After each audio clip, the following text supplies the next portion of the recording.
Mr. Gupta, Rajiv, Mr. Popli, Ms. Malti Goel, and I think we have a galaxy of eminent experts, professionals, former CMDs, directors, consultants, secretaries. We have a Manari secretary, former Mr. Subramaniam. So this is a small group, some 40 odd, but a very quality group. All have been contributing, have contributed in the past eminently in the field of various fields of energy sector, including the renewables that we are talking today. Though the secretary has left, we are grateful on behalf of the India Energy Forum, because we were told just 1 hour before the commencement of this that from Secretary Office that he has cancelled, and it was a fit case of cancellation because he had such a commitment immediately which has come to attend a meeting where states are represented and directly involved. But then when I rang him up, and that time he didn't pick up because he must have been busy, but then he responded, and then I could persuade him, and I am thankful that he said that yes, I will come, but I should leave by 10:45. So, and that is how we cut short some of the programs, but we are continuing with the entire schedule of the inaugural session. So we heard all these eminent speeches, and so much is happening in India, so much is happening all over the world actually. Just now we heard from SECI chairman, we heard from Rajiv, we heard from secretary himself. He covered the entire gamut of what has been happening, and also gave a futuristic outlook, very promising outlook, and a range of megawatt or gigawatt that will happen every year or every 5 years, and sooner than later. But this subject in the last particularly 10-15 years, COP has been there, COP 30, 28, 29, etc., but in the last 5 years or so, this issue of renewable and issue of global challenges on energy, global challenges on climate have intensified. And therefore, this period has experienced and it continues to experience the phrase energy transition in a manner. It was always there, but the whole world is faced with this energy transition in a different manner, in a manner of anxiety, in a manner of speed, how soon we can do it, and being a little more focused than we have been in the past. I mean, ever since my entry into the energy sector, close to about 45-50 years, we have talked about these issues of climate, we have talked, and carbon emission, we have talked, the disaster that they bring, we have talked, but last 5-6 years I've seen. And mainly because last 5-6 years has also given a hope, maybe 10 years, when the technology breakthrough in different areas have been there. So energy transition is something which is being considered seriously, not only in India, but all over. And it has different meaning and different pace and different character in different contexts, each country. For us, it has a meaning. When the moment we say transition, it means we are not jumping tomorrow. But this subject is such that managing transition is more important than knowing the destination. Destination is that we should have enormous amount of energy and it should not give carbon dioxide. That is the destination. But that destination, to manage transition, India has taken at the Prime Minister level that perhaps we will try to do it in 50 years' time from now, by 2070. Somewhere this energy transition but this transition itself has a different meaning. For us, it has a different meaning. For African countries, it has a different meaning.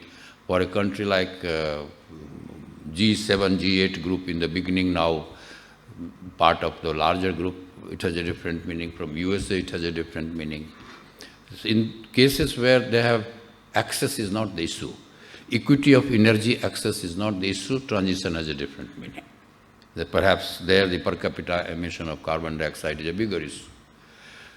But country like us where access is an issue, only recently we have been able to, in last few years, we have been able to provide a reasonable amount of access to energy in different parts of the country. But then we are far away. We are far away even from China. We are 1/5 of China, 1/4 of China in per capita emission of, per capita consumption of power, and similarly energy. So therefore, and African countries may be differently placed. Even in our country, different states are differently placed. So therefore, transition, everyone, it is a universal phenomenon today. Energy transition is a universal phenomenon today, but it has different dimensions and different types of challenges for different groups of or different types of countries that they are faced with. So we have charted a path which is a very promising path, and last few years give us hope that we are not only on the right path, but perhaps we are one of the best speed that we have picked up, one of the best pace that we have picked up in this. And the driver, what are the drivers of this and of the challenges? The important driver, most important driver is the technology itself. If you see the renewable issues, everything that we are talking, almost not all thing, but almost everything that we are talking on technology itself, we have been talking and the whole world has been talking for last 40, 50 years. The solar is not a new phenomenon. Solar is an issue of 60s in other countries, even in our country. Solar lamps, solar this, solar that, street lights, road crossing. That means solar can give us electricity is not a new thing so far as technology is concerned. What has made it different, and that is true for any technology. Biogas is not a new thing. Biomass is not a new thing. Wind is not a new thing. So most of the things that we are talking is not entirely new. Hydrogen is also not a new thing. But what has made it different now is that when we research and provide a technological breakthrough, that becomes quite relevant and meaningful when we bring it in the affordable range of its acceptance. It's too costly, it's difficult to digest. Some of the countries did solar when it was too costly because for them meaning of dollar and rupee was different. For us it was not. So it's only last few years that whole dimension has changed. So today we are talking different forms of solar, floating solar, offshore solar, hybrid solar and wind, larger capacity of wind turbines. We have also started talking in a big way on biogas. Because somehow, when we talk of energy, we are not talking of only electricity, but mostly we have been concentrating on fossil fuel. We have petroleum products, also fossil fuels, so therefore the tension has gone now too deep into seeing as to why it is that we are dependent to the extent of more than 85–86% on import of petroleum fuels. So therefore, it has a demand side issue and it has a supply side issue.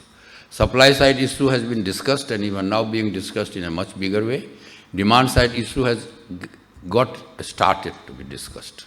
Why should railways continue to be on diesel?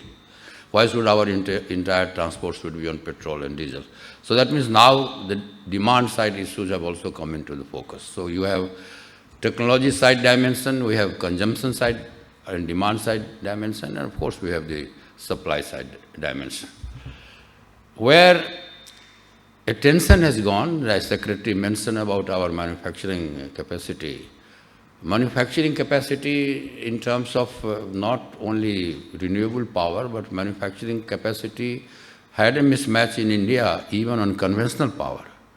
So when we were trying to do, let's say, 10,000 megawatt a year, that time also our capacity of manufacturing in BHL and others was much less, or 50, and therefore we depended on import even those days.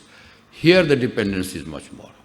Because the type of promising targets that we fix for ourselves at the level of Prime Minister and the Government of India and different states, for that type of target, there was complete incompatibility insofar as the manufacturing support is concerned. Now, Secretary gave a data today that it is picking up. We are aware which organizations are doing, but for the type of change that we want to make and the speed with which we want to make, obviously a lot has been done.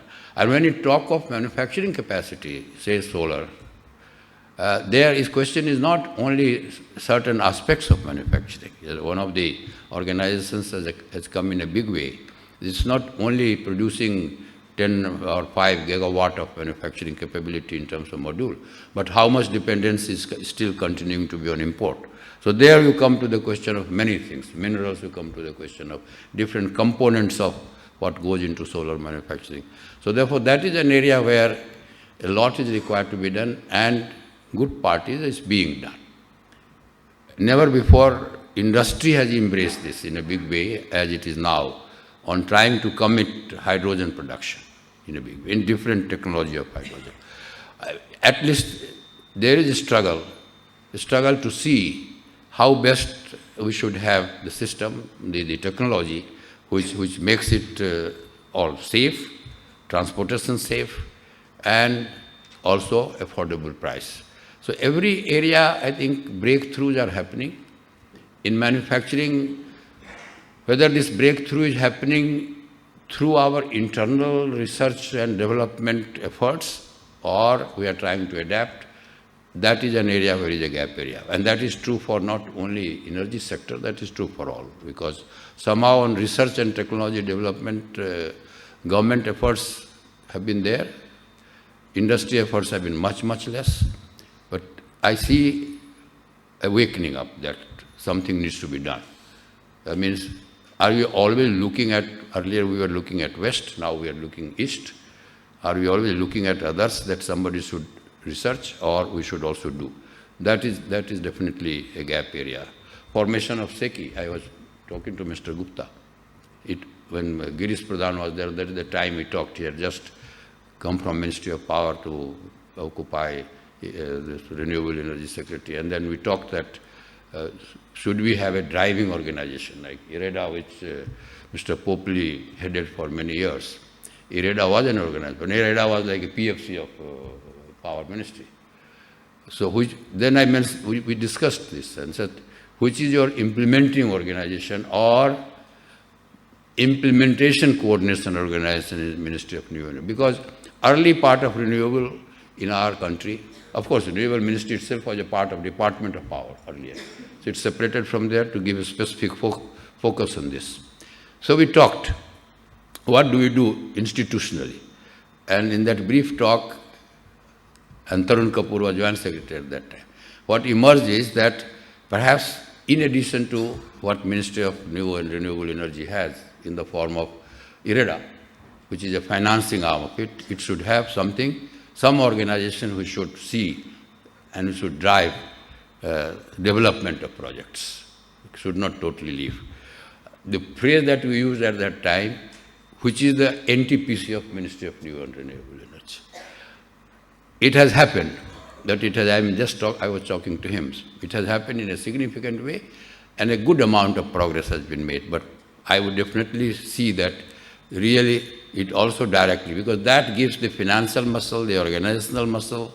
Definitely it should, in addition to coordinating and trying to take care of power purchase agreement on behalf of the state distribution companies and facilitating, and a lot of work is being done. So one has good appreciation for this organization.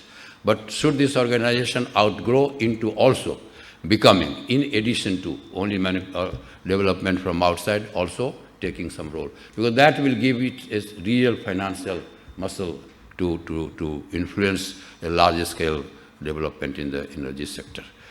Another area is that in power, we said energy efficiency.